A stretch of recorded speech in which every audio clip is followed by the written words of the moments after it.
తద్బుద్ధయస్తదాత్మానస్ తన్నిష్టాస్తత్పరాయణాః. తద్బుద్ధాయస్తదాత్మానస్ తన్నిష్టాస్త తత్పరాయణాః.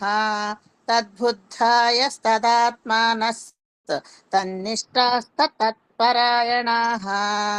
రెండో లైన్ అండి. గచ్చంత్య పునరావృత్తిం జ్ఞాన నిర్ధూత కల్మషాః. గచ్చంత పునరావృత్తిన్ గచ్చంత్య గచ్చంత్య గచ్చంత్య పునరావృత్తిన్ జ్ఞాన నిర్ధూత కల్మషాః. గచ్చంత్య పునరావృత్తిన్ జ్ఞాన నిర్ధూత కల్మషాః.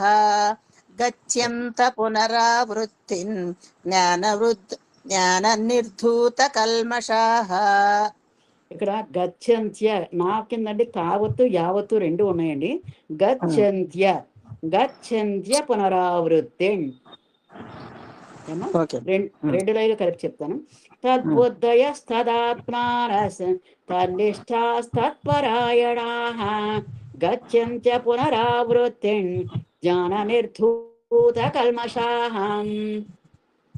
తద్బుద్ధాయస్తదాత్మానస్ తన్నిష్టాస్త తత్పరాయణాః. గచ్చంత్య పునరావృత్తిన్ జ్ఞాన నిర్ధూత కల్మషాః. తద్బుద్ధయస్తదాత్మానస్ తన్నిష్టాస్తత్పరాయణాః. గచ్చంత్య పునరావృత్తిన్ జ్ఞాన నిర్ధూత కల్మషాః. తద్బుద్ధయ తదాత్మానస్ తన్నిష్టాస్త తత్పరాయణః.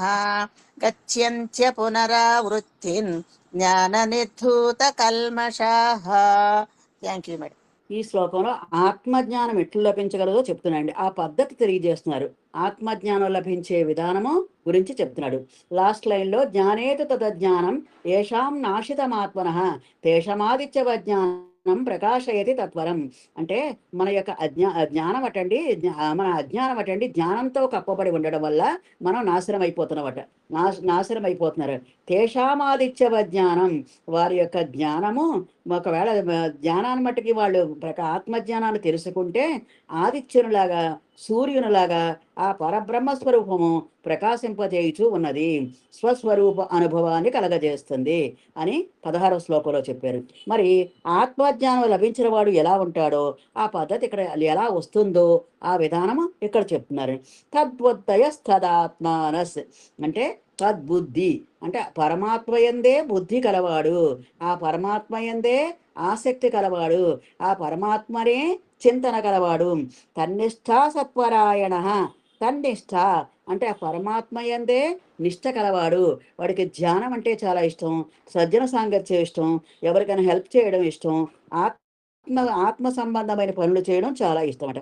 తత్పరాయణ పరమాత్మనే శరణాగతి పొందినవారు, నీ ఆత్మనే శరణాగతి పొందినవారు.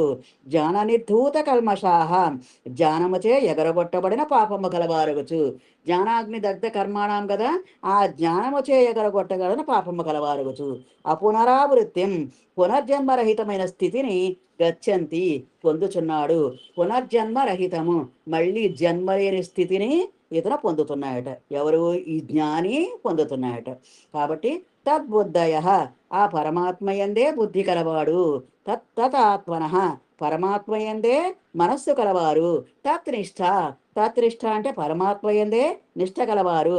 తత్పరాయణ ఆ పరమాత్మయే పరమగతిగా శరణము కలవారు. జ్ఞాననిర్ధూత కల్మషాహ జ్ఞానముచే ఎగరబట్టబడిన పాపము కలవారగచ్చు. అపునరావృత్తిం పునర్జన్మరహితమైన స్థితిని గచ్చంతి పొందుతున్నారు. అంటే పరమాత్మయందే బుద్ధి కలవారు, పరమాత్మయందే మనస్సు నెలకొల్పబడిన వారు, ఆ పరమాత్మయందే నిష్ట కలవారు, ఆ పరమాత్మనే పరమగతిగా ఎంచువారు, జ్ఞానముచే ఎగరగొట్టబడిన పాపము కలవారై పునరావృత్తి రహితమగు శాశ్వతమైన మోక్ష పదవిని పొందుతున్నారు. శాశ్వతమైన మోక్షం అనే పదవిని పొందుతున్నారట. ఎందుకని? ఇక్కడ అతను పరమాత్మయందే, ఆయన బుద్ధి అంతా పరమాత్మయందే ఉందటండి. తర్వాత ఇంకా ఏమవుతుంది? ఆ పరమాత్మయందే మనస్సు కూడా ఉందటండి. ఆ పరమాత్మయందే నిష్ట కూడా ఉంది. కాబట్టి ఇలాంటి వాళ్ళు ఆ పరమాత్మనే పరమగతిగా ఎంచువారు ఈ జ్ఞానముతోటి వీళ్ళ పాపాన్నంతా పటాపంచలు చేస్తున్నారు. పటాపంచలు చేసి అప్పుడు ఇక్కడ ఏం జరుగుతుందండి? జ్ఞానముచే ఎగరగొట్టబడిన పాపము కలవారై పునరావృత్తి రహితము మోక్ష పదవిని పొందుతున్నారు. పునరావృత్తి మళ్ళీ మళ్ళీ జన్మలు లేకుండా మోక్షాన్ని పొందుతున్నారట. ఎలాగండి? ఈ శ్లోకమునందు భగవానుడు ఆత్మజ్ఞాన సంప్రాప్తికి చక్కటి సాధనను ఉపదేశించారు. మోక్ష పదవి మాటలచే సిద్ధించినది కాదు. దీనికి తీవ్ర సాధన, సంతతాభ్యాసము కలవారికి మాత్రమే లభ్యమవుతుంది.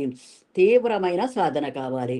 అర్జునుడు చాలా చోట్ల అడిగాడు, మరి నా మనస్సు చాలా చంచలం కదా, ఇది కోతి లాంటిది కదా, మంకీ మైండ్ కదా, ఈ మంకీ మైండ్ని మనం స్థిరపరచుకోవడం ఎలాగా అంటే, ఎలాంటి మంకీ మైండ్ అనా దాన్ని సాధనతోటి నువ్వు అభ్యాసము చెయ్యగలవు అని ఈ విధంగా మనకి కృష్ణ పరమాత్మ ఎన్నోసార్లు అర్జునుడికి చెప్పాడు.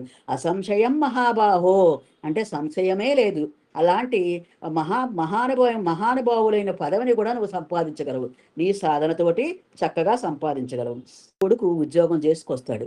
ఉద్యోగం చేసుకొచ్చి అమ్మ ఇగో డబ్బులు అంటాడు. ఎక్కడికి నాయన అంటే, నేను పలానా వర్క్ చేశానమ్మా, ప్రాజెక్ట్ వర్క్ చేస్తే నాకు ఈ డబ్బులు వచ్చాయి అని చెప్పింది. చాలా సంతోషం నాయన అని ఒక 2000 రూపాయలు ఇచ్చింది. ఇచ్చి ఏం చేసింది ఆ తల్లి, నాయన అందులో 1000 రూపాయలు దానానికి ఇయ్యి అందంట. అంట్లకి ఏంటమ్మా నేను కష్టపడి సంపాదించాను, మళ్ళీ దానం అంటావేటమ్మా అది ఇల్లు అని అంట. దేవుడు ఫ్రెండ్ కావాలని ఉందా లేదా అన్నాడు. ఏంటమ్మా దేవుడు ఫ్రెండ్ ఏంటి అని అంట. ఒక చిన్న పిల్లవాడు పవాలైన దగ్గర అడుక్కోవడానికి వచ్చాడు. వస్తే వాడికి చెప్పులు లేవు. ఆ ఎండలో నిలబడ్డానికి అతనికి నీడక స్థలమే లేదు. ఆ ఎండలోనే కూర్చొని కాళ్ళు విపరీతంగా కాలిపోతుంటే అలా నిలబడి వాడు అడుక్కో తింటుంటే చాలా బాధపడ్డాడు. బాధపడి ఆ రోజు దేవుడి దగ్గరికి సాయంకాలం పడుకునేటప్పుడు దేవుణ్ణి కోరేవాట, దేవా నాకు చెప్పుల జత కొనిపెట్టు, నిన్నేమీ అడగలేదు కదా, మేడలు అడగలేదు, మిద్దెలు అడగలేదు, కనీసం ఒక చెప్పుల జతని నాకు కొని పంపించు అని అని కోరాడట. ఉంటున్నాడు, ఒంటికాల మీద నిలబడుతున్నాడు. ఈ పిల్లవాడు ఇబ్బంది చూసి వెంటనే అతను చెప్పులు కొట్టుకెళ్ళి ఒక చెప్పుల జత కొనుక్కొని వచ్చి ఆ చెప్పుల జతని ఆ అబ్బాయికి ఇచ్చాడు. చెప్పుల జతని ఆ అబ్బాయికి ఇవ్వగానే అతను చాలా ఆనందపడిపోయి ఆ చెప్పులు వేసుకుని, సార్ మీరు దేవుడి ఫ్రెండా అని అడిగాడు. ఏంటి దేవుడి ఫ్రెండ్ ఏంటి అని ఆయన, నేను రోజు దేవుణ్ణి కోరుకుంటున్నాను. ఏమని కోరుకుంటున్నానంటే, నాకు ఈ ఒక చెప్పుల జత ప్రసాదించు, నువ్వు ఏదో రూపంలో నాకు పంపించు అన్నాను. అంట్లోకి దేవుడు తన ఫ్రెండ్తో పంపించాడు అని అనుకుంటున్నాను అంటే, ఆ వ్యాపారస్తుడు కూడా చాలా ఆనందపడ్డాట. అంటే అక్కడ దేవుడు కూడా నన్ను ఫ్రెండ్గా అనుకుంటున్నాడు, ఇక్కడ ఈ పిల్లవాడిలో ఉన్న దేవుడు కూడా నన్ను ఫ్రెండ్గా అనుకుంటున్నాడు. కాబట్టి ఇంతకంటే అదృష్టం ఏం కావాలి నాకు? ఈ నేను గుళ్ళోకి వెళ్ళి హుండీలో డబ్బులు వేసినా నాకు ఎంత అదృష్టం రాదు. ఇది చాలా విశేషమైన పదవి, విశేషమైన సేవ అనుకున్నాట. ఈ సేవ చేయడం వల్ల అతనికి చాలా ఆనందపడ్డాట. అప్పటి నుంచి అతను ఏం చేసాయంటే, గొళ్ళ కంటే కూడా ఇలా అనాథలకి సహాయపడడం అది చేసేవాడట. ఆత్మభాస్కరుడు ప్రత్యక్షమవడానికి ఈ సేవలన్నీ చెయ్యాలి, ఈ సాధనలన్నీ చెయ్యాలి. చేస్తే మన మనసు చిత్తశుద్ధి పొంది అప్పుడు ఆత్మ సాక్షాత్కారం అనేది మనకు కలుగుతుంది. కాబట్టి ఈ శ్లోకమునందు భగవానుడు ఆత్మజ్ఞాన సంప్రాప్తికి చక్కటి సాధన ఉపదేశించారు. అంటే నువ్వు ఏ కర్మ చేసినా సరే దాన్ని నిష్కామ పరాశక్తితో చెయ్యాలి. అంటే ఏ ఫలితము ఆశించని దానితో చెయ్యాలి.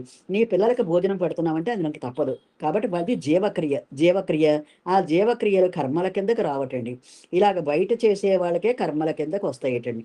నువ్వు ఇంట్లో నేను నా పిల్లల్ని బాగా చదివిస్తున్నాను అంటే అది కర్మ కిందకి రాదు.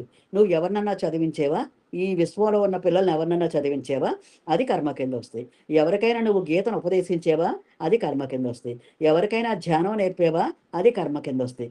ఇవాళ కృష్ణ భగవానుడు చెప్తాడు, మోక్ష సన్యాస యోగంలో ఒక శ్లోకంలో చెప్తాడు, ఆఖరికటాటి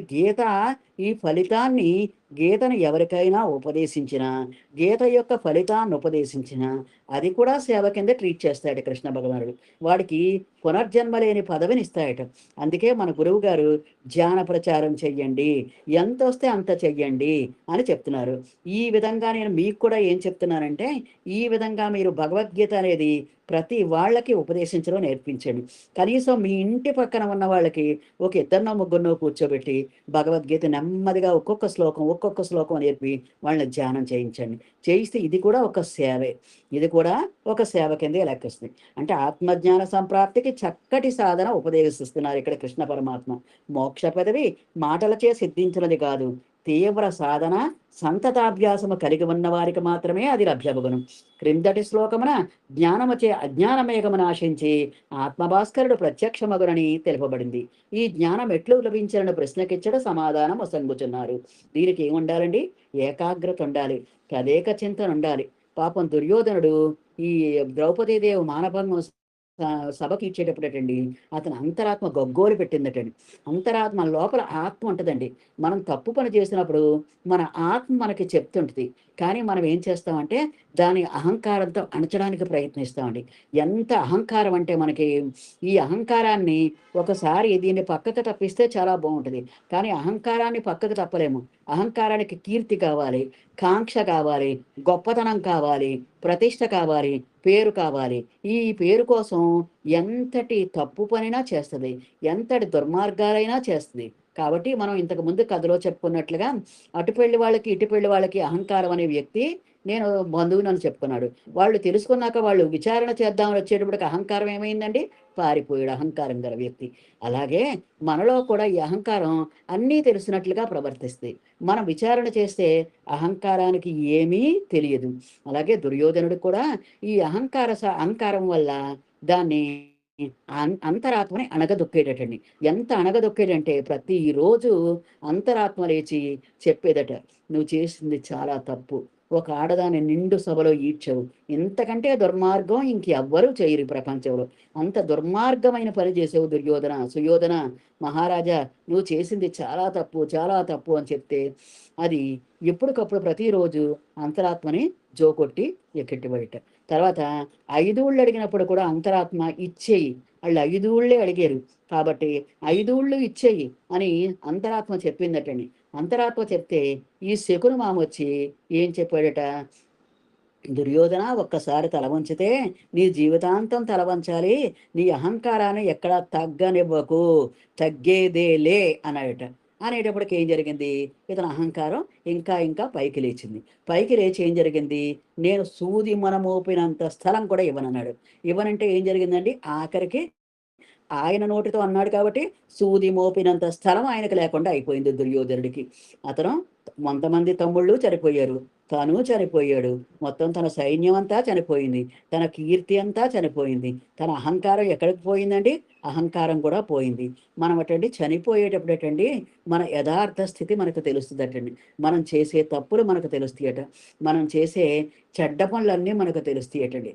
తెలిసి అప్పుడు చాలా బాధపడతామట, ఇంకా విపరీతమైన బాధపడి ఆ బాధలో మనం ఏమనుకుంటామంటే అది ఎవరికొకరికి చెప్పియాలి. అప్పుడు దుర్యోధనుడు చనిపోయేటప్పుడు సరస్సు దగ్గర పక్కన ఉండి ఇంకా చివరి శ్వాసలో ఉన్నాయట. ఉండేటప్పుడు కృష్ణ భగవానుడు వచ్చాట.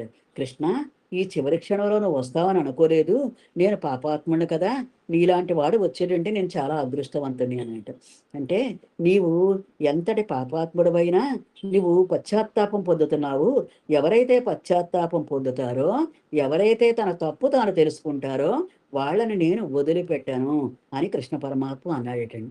అని అప్పుడు దుర్యోధనుడి దగ్గరకు వచ్చాడు. దుర్యోధనుడు పిలిచి, కృష్ణ, నా మనసులో ఒకటి మండిపోతుంది, ఆ మంట నీకు చెప్తాను, చెప్పి నేను చనిపోతే నేను ప్రశాంతంగా చనిపోతాను, నేను హాయిగా చనిపోతాననిటే దుర్యోధనుడి కళ్ళల్లో చూసేట ఎక్కడ పగ గాని ద్వేషం గాని ఏమీ లేదట, ప్రశాంతమైన మనసు ఉందంట. అంటే ఈ బాధని ఎవరికొకరికి చెప్పేసుకోవాలి, చెప్పుకు చనిపోతే ప్రశాంతంగా చనిపోతాడు. ఆ మోత మళ్ళీ మొయ్యక్కర్ లేకుండా, మళ్ళీ జన్మకు మొయ్యక్కర్ లేకుండా, ఆత్మజ్ఞానం అంటే ఇదే, మళ్ళీ జన్మకు మొయ్యక్కర్ లేకుండా తన అహంకారాన్ని ఇక్కడే చంపుకుని ఆయన దుర్యోధనుడు వెళ్ళిపోవడానికి సిద్ధపడ్డాడు. అప్పుడు దుర్యోధనుడు చెప్పాడు, ఎవరు మంచివాళ్ళు కాదు, చెడ్డవాళ్ళు కాదు దుర్యోధన, నువ్వు పెరిగిన తీరు అలాగుందంటే, అవును అవును కృష్ణ, నాకు చిన్నప్పుడు మా నాన్నకేమో గుడ్డివాడు, మా అమ్మ కళ్ళుండి కూడా కళ్ళు లేకుండా చేసుకుంది, ఆవిడ కూడా మరి మమ్మల్ని కనీస క్రమశిక్షణలో పెంచలేదు కుంతీదేవిలాగా. అక్కడ కుంతీదేవికి భర్త లేకపోయినా సరే కుంతీదేవి తన పిల్లల్ని క్రమశిక్షణలో ధర్మపరులు చేసింది. మా తల్లి ఏమీ పట్టించుకోలేదు, మేము మా ఇష్టం వచ్చినట్లు పెరిగాము. మా శకుని మామ ఏంటంటే మాకు ఎంతసేపు కుతంత్రాలు నేర్పాడు, మరి అధర్మ పన్నాగాలు నేర్పాడు, మాలో అహంకారాన్ని ఇంకా ఇంకా ఇంకా పైకి తీశాడు. తీయడం వల్ల మాకేం జరిగిందంటే, మా మావయ్య చెప్పిందే మేము నిజమనుకున్నాం కానీ, ఇంకా భీష్ముడు తాతయ్య, ఈ ద్రోణుడు చెప్పినవి మా చెవికి ఎక్కలేదు. అంటే చెడు విన్నట్టుగా మంచి వినరటండి. చెడు క్షణంలో అబ్బుద్దట. మంచి అబ్బడానికి కొన్ని నెలలు పడద్దట, కొన్ని సంవత్సరాలు పడద్దటండి. మనం కూడా అంతే. చెడు క్షణంలో అబ్బేద్ది కాబట్టి, చెడుని చాలా జాగ్రత్తగా బయటకు పంపడం నేర్చుకోవాలి అని, అలా ఆ విధంగా నేను ఈ విధంగా తయారయ్యాను. ఆఖరికి 5 ఊళ్ళు ఇచ్చేటప్పుడు కూడా నా అంతరాత్మ ఘోషించింది. ఇప్పుడైనా 5 ఊళ్ళు ఇయ్యి దుర్యోధన, యుద్ధం వద్దు, యుద్ధం వద్దు అని చెప్పింది. అయినా సరే నా అహంకారం తగ్గేదేలే అని ఈ విధంగా సూది మనసు మోపిన స్థలం కూడా ఇవ్వనన్నాను. ఇప్పుడు నాకు సూది మన మోపినంత స్థలం కూడా లేదు. లేకుండా నేను చనిపోతున్నాను నిరాధారంగా అని బాధపడతాడటండి.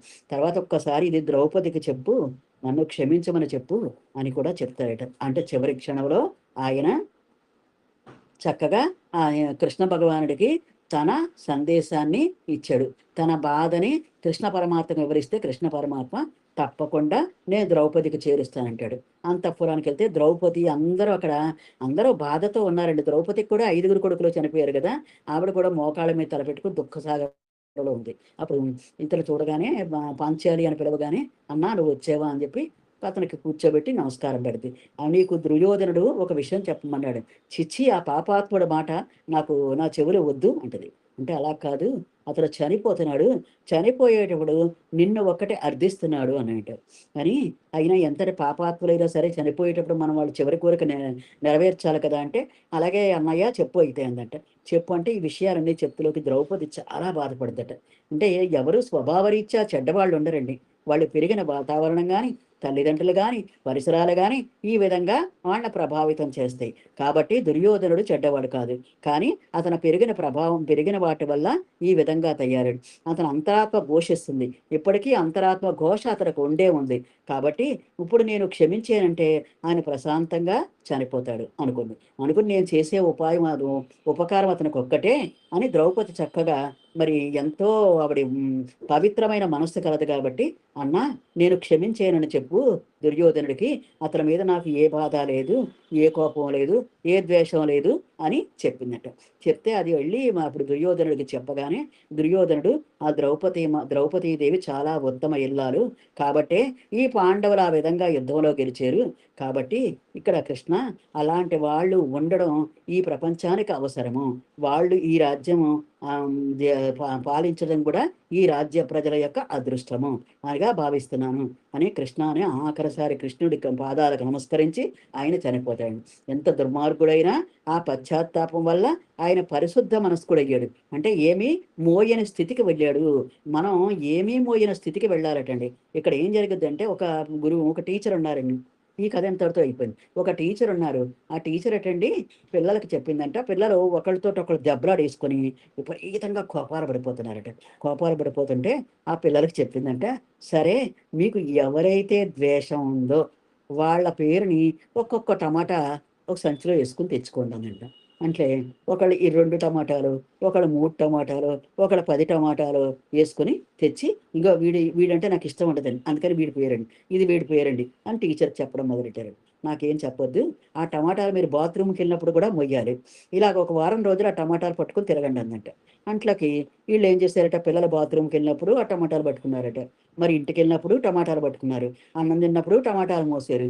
పడుకున్నప్పుడు టమాటాలు పక్కన పెట్టుకుని మోస్తే 2 రోజులు 3 రోజులకి ఏమవుతాయండి, టమాటా కుళ్ళిపోవడం మొదలెట్టింది. కుళ్ళిపోయి విపరీతమైన దుర్గంధం రావడం మొదలెట్టింది. 5వ రోజు అవతిలోకి కుళ్ళు వాసన భరించలేకుండా ఒంట్లోకి అప్పుడు టీచర్ దగ్గరికి వచ్చి, అమ్మా ఇంకా మేము భరించలేము ఈ టమాటాలు, ఈ కుళ్ళు వాసన భరించలేకపోతున్నాము, ఎక్కడ పడితే అక్కడ మాకు దుర్గంధం వస్తుంది, మేము ప్రశాంతంగా ఉండాలనుకుంటున్నాం, మాకు ఈ వాసన వద్దు అన్నట్టు.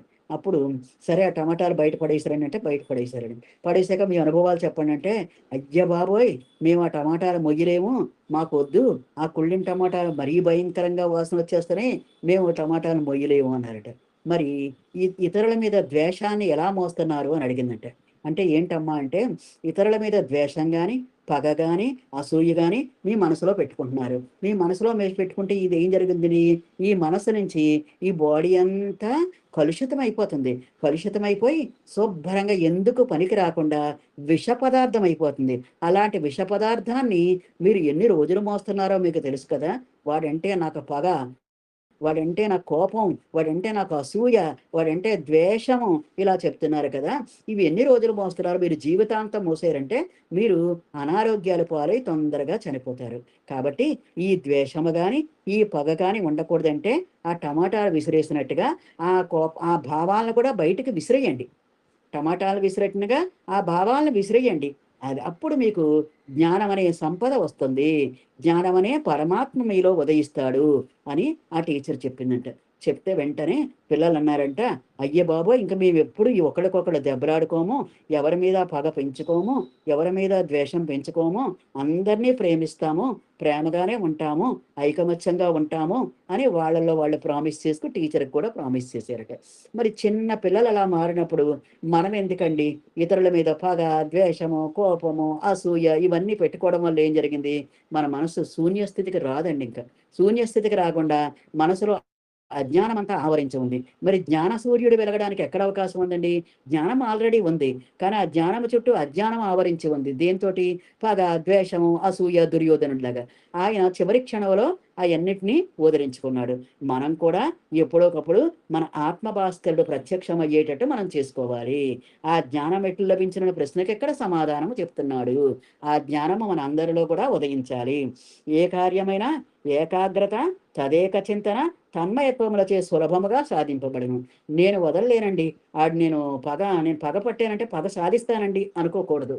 నీ నమ్మక వ్యవస్థని బద్దలగొట్టండి. ఎప్పటినుంచో ఉన్న నమ్మక వ్యవస్థని దాన్నే పట్టుకు వేలాడకండి. వేలాడకుండా ఇంకా కొత్త జీవితాన్ని పొందండి. కొత్త జీవితాన్ని పొందాలంటే ప్రేమ కలగజేయాలి. ప్రేమలోనే భగవంతుడున్నాడు. కాబట్టి ఈ ఆత్మయందే బుద్ధి కలవారై దానియందే మనస్సును చొప్పించి దానియందే నిష్ట కలిగి దానినే ఆశ్రయించి తదేకపరాయణలో వర్తించవలని అంటే బోధించబడింది. నీ ఆత్మయందే బుద్ధి కలగాలి. అంటే ఈ శరీరం యందు కాదు. ఈ శరీరానికి సంబంధించిన బంధువులు, శరీరానికి సంబంధించిన పుత్రులు, ధారాపుత్రులు యందు కాదు. నీకు ఏ బుద్ధి ఎక్కడుండాలి? నీ ఆత్మలోనే ఉండాలి. దాని యందే మనస్సును చొప్పించి దాని యందే నిష్ట కలిగి దానినే ఆశ్రయించి తదేక పరాయణులై వర్తించవలనని ఇక్కడ బోధించబడింది. దీన్నే భ్రమర కీటక న్యాయము. కీటకం అంటే పురుగు, భ్రమరం అంటే తుమ్మెద. మీకు తెలుసు కదండి, భ్రమర కీటక న్యాయం గురించి ఎన్నో సార్లు మీకు చెప్పాను. ఏంటండి, తుమ్మెద ఏం జరుగుద్దంటే దానికి సంతానోత్పత్తి లేదు. తుమ్మెదకి సంతానోత్పత్తి లేదు. తుమ్మెద ఏం జరుగుద్దటండి, ఒక ఆకు మీద ఉన్న పురుగును తీసుకొచ్చి ఆ పురుగుని అక్కడ చక్కగా ఒక ఒక దానిలో పెట్టి గూడు ఏర్పరుస్తాడు దానికి. గూడు ఏర్పరిచి తుమ్మెద అంటే చూసారా, తుమ్మెద జంకారం అంటారు. ఆ తుమ్మెద జంకారంతోటి ఆ గూడు చుట్టూ రౌండ్‌గా తిరిగి ప్రదక్షిణ చేస్తట. అలాగ ఎన్ని రోజులు? 41 రోజు చేస్తట. 41 రోజుకి చాలా విశిష్టత ఉందండి. ధ్యానము కానీ, సాధన కానీ, దేనికైనా సరే 41 రోజు అనేది చాలా విశిష్టత ఉన్నది. ఈ 41 రోజు ఈవిలాగా ఈ జంకారం చేసేటప్పటికి లోపల ఉన్న కీటకం ఏం జరుగుద్దంటే, కీటకం భ్రమరంగా మారుద్దటండి. భ్రమరంగా మారి నెమ్మది నెమ్మదిగా తన ముందు ఉన్న కొమ్ములతోటి ఆ గూడుని పగలగొట్టి బయటకొస్తదటండి. బయటకొచ్చి ఆ కీటకం గూడా భ్రమరంగా మారుద్ది. మనం కూడా ఇదే సాధన 41 రోజులు చేస్తే మన ఆత్మ సూర్యుడు గూడా వికసిస్తాడు. వికసించి మనం కూడా భగవంతుని పరమాత్మలాగే అవుతాము. మనం కూడా దేవుళ్ళవుతాము. ప్రజ్ఞానం బ్రహ్మ. ఇదే ప్రజ్ఞానం అంటే ఆ జ్ఞానమంతా బ్రహ్మస్వరూపం అండి. అలాగే కాబట్టి మనం ఈ బ్రహ్మస్వరూపాన్ని మనం పొందాలంటే ఏం చేయాలంటే సాధన చెయ్యాలి. ఎలాంటి సాధన? 41 రోజు తదేక నిష్ట, తదేక చింతన, ఏకాగ్రత, తన్మయత్వంచే సులభముగా సాధించబడును. అట్లే ఆత్మయైన లక్ష్యమును సాధింపదలచువారు ఆత్మయందే బుద్ధి కలవారే దానియందే మనస్సును చొప్పించి దానియందే నిష్ట కలిగి దానినే ఆశ్రయించి తదేక పరాయణులై వర్తించవలనని ఇటు బోధించబడింది. భ్రమర కీటక న్యాయము.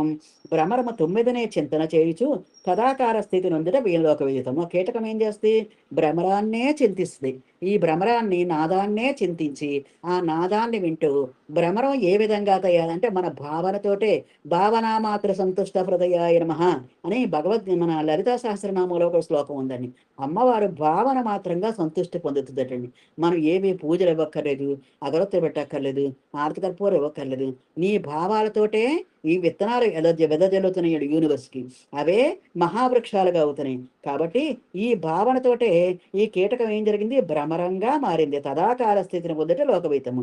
అట్లే మనస్సును దేనిని గూర్చి తీవ్రముగా భావించను తన్మయమైపోను. మనస్సు దాని మయమైపోద్దండి. పరమాత్మ గురించి తీవ్రంగా భావిస్తే పరమాత్మ స్థితికే ఉంటుంది. మహనీయులందరూ ఇట్టి తీవ్ర సాధన చేసియే జ్ఞేయక స్థితిని శీఘ్రముగా పడిసిన వారైరి. అట్లు కాక మనస్సులోని కొంత భాగమును దృశ్య సౌఖ్యములందు మరికొంత భాగము దైవ చింతనయందు వినియోగించినచో ఏకాగ్రత తదే కనిష్టలేని కారణమున భగవత్ సాక్షాత్కారము వెంటనే కలగదు. మనం కొన్నిసార్లు ఏం చేస్తాం? ప్రపంచ సుఖాలు కోరుకుంటున్నాం, మరికొంతసారి దైవ చింతనలో ఉంటున్నాం. ఇప్పుడు మనం చేసేది అది. ధ్యానం పొద్దున్న తెల్లవారుజాము చేస్తాము, రాత్రి చేస్తాము, పగల కాసేపు చేస్తాం. మిగతా టైం అంతా మన సంసార విషయాల్లో, ప్రాపంచిక విషయాల్లో ఉన్నప్పుడు ఏకాగ్రత తదేకనిష్ట కొంత లోపిస్తుందట. కాబట్టి పరమాత్మ ప్రాప్తికై సాధకుడు తన చిత్తమును మెలకుగా ఉన్నప్పుడు కూడా ఆత్మరూప లక్ష్యమందే సంలగ్నం చెయ్యాలి. ఆత్మరూపమందే మనం మెలకుగా ఉన్నప్పుడు కూడా ఇది ఈ ఈ పని చేస్తున్నాను, నాకు ఆత్మకు పనికొస్తా లేదా, ఇది ఎవరికైనా ఉపయోగపడుద్దా లేదా అన్న భావనతోటే ఉండాలని. అంతేగాని మనం మరొక కారణాలని అన్వేషించొద్దు. ఆ పునరావృత్తి అనగా మరల జన్మించట, పునర్జన్మ పొందట, మరల సంసార బంధమున పోవుట, అది లేనిది అపునరావృత్తి అనగా మరణరహిత శాశ్వత కైవల్య పదవి. అలా చేసినప్పుడు ఏం జరిగిందండి? కీటకం భ్రమరంగా మారినట్లుగే మన మనస్సు కూడా పరమాత్మగా మారి మనకిక మరణం లేని మళ్ళీ పునర్జన్మ లేని శాశ్వత కైవల్య పదవిని మోక్ష స్థితిని పొందుతున్నాము. ఆ పునరావృత్యం అంటే అది. అట్టి మహత్తర పదవి ఎవరికి లభించను? కల్మషము నశించిన వారికి, నీలో అజ్ఞానము నశించిన వారికి, పాపము తొలగిన వారికి, అజ్ఞానము అవిద్య ఒడిగిన వారికి ఆ కల్మషం ఎట్లు నశించను? జ్ఞానముతే నశిస్తట. కనుకనే జ్ఞాన నిర్ధూత కల్మషాహ, జ్ఞానముతోటే ఈ కల్మషాన్ని నిర్మూలన చెయ్యవచ్చు. జ్ఞానముతోటే, జ్ఞానం అనే సబ్బుతోటే దీనంతా కడిగేయచ్చట. కాబట్టి జీవుని యందు పాపము కానీ మాలిన్యము కానీ ఉన్నంత వరకు ఆత్మోదయము కలగదు. అద్దంలో మలినం ఉంటే అద్దం నీకు ప్రతిబింబం ఎలా కనపడుద్దండి? ధూమేనావ్రియతే వహిని అని చెప్తున్నాడు. పొగచేత అగ్ని కనపడదు. అద్దంలో మలినం ఉంటే అద్దము కనపడదు. అలాగే మావి చేత శిశువు కప్పబడుతుంది. ఈ విధంగా ఎప్పుడైతే ఇవన్నీ తొలగుతాయో, ఈ అజ్ఞానమంతా తొలగినప్పుడు నీకు ఆత్మోదయం కలుగుద్ది. కాబట్టి దానిని ముందు జ్ఞానముచే ఎగరగొట్టవేయను. అట్టి జ్ఞానము నిరంతర ఆత్మచింతనచే, ఆత్మనిష్టచే, ఆత్మపరాయణత్వంచే లభించగలదు. నిరంతరం ఆత్మచింతనం మనం అలా చేస్తున్నాం కాబట్టి భగవద్గీత శ్లోకంలో నిరంతరం ఆత్మజ్ఞానం నేర్చుకుంటున్నాం కాబట్టి మనకి తప్పకుండా ఈ జ్ఞానం అనేది, ఆత్మచింతన అనేది, ఆత్మనిష్ట అనేది, ఆత్మపరాయణత్వం అనేది మనకు లభించగలదు. కాబట్టి ఖచ్చితంగా మనం ఈ జన్మలోనో వచ్చే జన్మలోనో మోక్ష ప్రాప్తిని పొందగలము ఖచ్చితంగా. కాబట్టి సోమరితనమునకు స్వస్తి చెప్పి గొప్ప పురుష ప్రయత్నమును ఆశ్రయించి ఆత్మ పదవిని కైవసమనెత్తుకునవలను. సోమరితనం బద్ధకానికి తమో గుణానికి స్వస్తి చెప్పాలి. అలాగే రజోగుణానికి కూడా స్వస్తి చెప్పాలి. కేవలం సత్వగుణానికి, నిర్గుణత్వానికి ఆశ్రయించి ఆత్మ పదవిని కైవసమనర్చుకోవాలి. సత్వగుణం అంటే ఇంకా నేను చేస్తున్నాను అనే భావన ఉంటుందండి, ఇంకా నేను అనే భావన ఉంటుంది. కానీ నిర్గుణత్వంలో నేను చేస్తున్నాననే భావన ఉండదు. ఎవరు చేస్తున్నారు? పరమాత్మే చేయిస్తున్నాడు. అతను పరమాత్మే అక్కడ ఉన్నాడు అన్న భావన ఉంటుంది. అక్కడ సోమరితనం అనేది లేదు. కాబట్టి వాడు ఏం చేసినా సరే వికర్మలే చేస్తున్నాడు. కర్మ వికర్మ అకర్మలు అవుతున్నాయి. కాబట్టి ఆత్మజ్ఞాని ఏం చేసినా సరే వికర్మే చేస్తాడు. విశేషమైన హితము కూర్చే కర్మలు చేస్తాడు. అప్పుడు అకర్మణుడుగానే ఉంటాడు. మరి రాత్రింబవళ్ళు ఏకాగ్రతను ప్రదర్శించి రాత్రింబవళ్ళు కృషి చెలుపుతున్నారు కదా. అట్టిచే శాశ్వతమై దుఃఖవర్జితమై పునరావృత్తి రహితమైనటు మోక్ష పదవి కొరకు, దైవము కొరకు ఏకాగ్రతతో తీవ్ర ప్రయత్నం ఎలా చెయ్యరాదు? ఉద్ధరేదాత్మనాత్మానం ఆత్మానం అవసాదయాత్ ఆత్మైవ రిపురాత్మన ఆత్మైవ అని ఉంటుందండి. మనకు ఒక శ్లోకంలో ఉండేది 6వ అధ్యాయంలో. అది ఉద్ధరేద ఆత్మనాత్మానం అంటే ఎవరి ఆత్మను వాళ్ళు ఉద్ధరించుకోవాలి. ఆత్మైవ హ్యాత్మనం, ఆత్మని ఎక్కడ భయపెట్టకూడదు. ఆత్మైవ శత్రువులాగా పనికొస్తట, మిత్రుల్లాగా కూడా పనికొస్తట. నువ్వేమనుకోవాలి ప్రతిసారిని, నేను చెయ్యగలను, నేను ఈ సాధన చేయగలను, నేను ఈ ధ్యానం చేయగలను, నేను ఇంతమందికి ధ్యానం చెప్పగలను. ఈ విధంగా నేను చెప్పగలను అనుకుంటే మనసులో చెప్పగలను. నువ్వేడు చెప్తావులే, నీకేం వచ్చులే అంటే మనసుకు అధైర్యం వచ్చి, అది ముందు మనం గౌరవించుకోవడం నేర్చుకుంటే అప్పుడు మనం చక్కగా ఈ పురుష ప్రయత్నం చేయగలమటండి. అట్టిచే శాశ్వతమై దుఃఖవర్జితమై పునరావృతి రహితమైన మోక్ష పదవి కొరకు, దైవము కొరకు ఏకాగ్రతతో తీవ్ర ప్రయత్నం ఎలా చెయ్యరాదు? తీవ్రమైన ప్రయత్నం చెయ్యాలి. తన శక్తిని, యుక్తిని, బలమును, నిష్ఠను దృశ్యము నుండి దైవం పైకి మరలించిన చాలు. మనం ఏమీ చేయగలదు. మన శక్తి, మన యుక్తి, మన తెలివితేటలు, మన బలం వేరు, శక్తి వేరు. చెప్పాను కదండి మీకు పాశుపతాస్త్రం చెప్పినప్పుడు. బలం అంటే శారీరకంగా వచ్చేది, శక్తి అంటే ఆత్మధ్యానం ద్వారా వచ్చే శక్తి, యుక్తి అంటే తెలివితేటలు. తర్వాత నిష్ఠ అంటే శ్రద్ధమాన్ లభతే జ్ఞానము, అశ్రద్ధ. దృశ్యము నుంచి దైవమ్మ పైకి మరలించిన చాలు. దృశ్యం అంటే ఈ ప్రపంచము నుంచి దైవం మీదకి మరలిస్తే చాలట.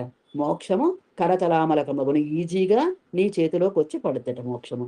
కాబట్టి దైవమందు అత్యంత ప్రీతి శ్రద్ధ కలిగి తదేక నిష్ఠతో విచారణాదులను సరపుచు ఆత్మజ్ఞానమును సంపాదించవలసిందిగా భగవానుడు ఇక్కడ ఆదేశించుతున్నాడు. నీకు అత్యంత ప్రీతి, ఈ శరీరము కంటే కూడా పరమాత్మ యందు అత్యంత ప్రీతి కలగాలి. మరి కుండలు చేస్తుంటాడు. ఆ కుండలు చేయడానికి మట్టి నీ కాలుతో తొక్కుతూ పిల్లవాడిని కూడా తొక్కేసి పిల్లవాడిని కూడా చంపేసుకుంటాడు. భార్య వచ్చి ఏడుస్తుంది, జిజియాబాయి వచ్చి ఏడుస్తే అప్పుడు స్పృహ వస్తుంది ఆయనకి, ఒంటి మీద స్పృహ వచ్చి అప్పుడు ఆయన ప్రార్థిస్తాడు. ఏంటి స్వామి ఇలా జరిగింది అంటే అప్పుడు భగవంతుడే వచ్చి ఆ పిల్లవాడిని బ్రతికిస్తాడు కూడాను. అంటే ఇక్కడ శరీర స్థితి కోల్పోతామండి. కోల్పోయి పూర్తిగా ఆత్మస్థితిలో ఉన్నప్పుడు ఈ ప్రపంచాన్ని పూర్తిగా మర్చిపోతారట. అప్పుడు అలాంటి వాళ్ళకి మోక్షం రాక ఏమవుద్దండి? జిజియాబాయి ఎక్కడే ఉంటుంది, ఈయన మట్టికి చక్కగా విమానంలో మోక్ష స్థితికి వెళ్ళిపోతాయండి. మోక్షానందులకు ఇది ఏ పద్ధతి అని సెలవిచ్చుతున్నారు. కనుక ముముక్షువులు భగవదాదేశ ప్రకారము సంతత అభ్యాసముచే ఆత్మనిష్టను పెంపొందించుకుని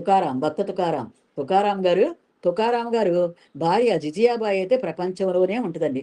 ప్రపంచవాసులతోటే ఉంటుంది. పాపం తన కుటుంబాన్ని పెంచుకోవాలి, పిల్లల్ని పోషించుకోవాలి అన్న భావంతో ఉంటుంది. పాపం అన్న భావంతో ఉంటే ఈయన ఏం చేస్తాడు, ఒకసారి చెరుకు గళ్ళ పండుతాయండి. అమ్మా జిజియా, చెరుకు గళ్ళ బాగా పండినయి, మరి బోల్డ్ వచ్చేయి మనకి అని చెప్తాడు.